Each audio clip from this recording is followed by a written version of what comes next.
Advocate شیخ Nasir Hussain Sahab, president bar association Kishtwar, mister Firdous Ahmad Bawani Sahab جو ہمارے Jammu Kashmir Waqf board کے کشتواڑ یونٹ کے ایگزیکٹو آفیسر ہیں، یہاں کے اسکول کے پرنسپل محبوب صاحب بڑے ہونہار صبح سے باضابطہ یہاں پہ بیٹھے ہوئے، کس قدر اسٹیج کو سجائے ہوئے، بلند آواز میں محبوب صاحب، محبوب احمد قاضی صاحب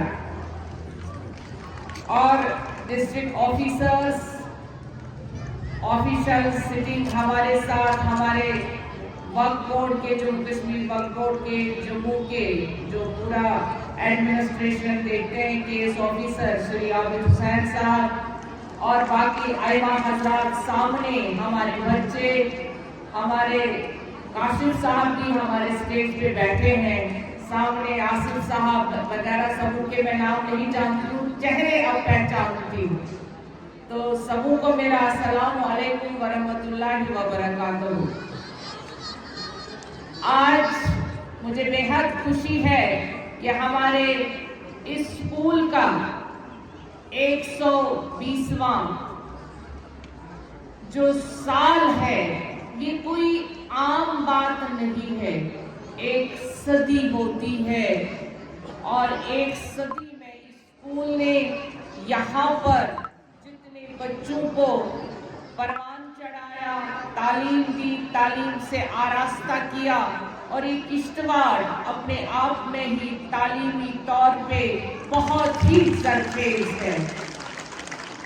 یہاں کے اسکول نے بہت سارے جج، بہت سارے ایڈوکیٹس، ڈاکٹرز، انجینئرز، کے ایس آفیسرز اور آئی پی ایس آفیسرز دیے ہیں۔ یہ تاریخ ہے اور اس تاریخ کو کبھی کوئی نہیں مٹا سکتا ہے، البتہ یہ ہمیشہ سورج کی طرح چمکتا رہے۔ ہمارے اس کشتواڑ میں جو ہمارے اولیاء کرام ہیں، ان اولیاء کرام کی بدولت یہاں پر امن، سکون، ایجوکیشن، اور جو ہمارے ابھی کہہ رہے تھے کہ ہمیں تربیت کی ضرورت ہے، مجھے لگتا ہے جہاں اسرار صاحب رحمت اللہ علیہ اور فرید صاحب رحمت اللہ علیہ ہو، وہاں تربیت کی کبھی کمی نہیں ہو سکتی ہے۔ ہمارے اس کشتواڑ میں جس طرح سے میں دیکھ رہی ہوں، ہر طرف اللہ نے آپ جیسے لوگ یہاں بنائے ہیں، یہاں کی ایڈمنسٹریشن اور یہاں کے جو سموز ائمہ حضرات بھی، بہت سارے ایسے آفیسران، ٹیچر صاحبان جو ہمیشہ میں نے دیکھا، اب میں بہت برس سے یہاں پہ آ رہی ہوں، ہر باری اس سالانہ جلسے میں شرکت کرتی ہوں، اس اسکول کو میں، اس کالج کو ہمیشہ آگے بڑھتے دیکھنا چاہتی ہوں۔ بوانی صاحب نے جس قدر یہاں محنت کی، الحمدللہ آج میں سیٹسفائیڈ ہوں کہ انہوں نے جس قدر اس کو آگے بڑھایا، میں ان کو بہت بہت مبارکباد دیتی ہوں۔ میرے سامنے انہوں نے ایک براؤشر رکھا تھا، میں پڑھ رہی تھی۔ بہت محنت کرنی پڑتی ہے ایک انسان کو، جب اس کو ایک زرخیز کے ساتھ ساتھ ایک ایسی بنجر زمین بھی ملتی ہے جس کو زرخیز بنانے کی بہت کوشش کرنی پڑتی ہے۔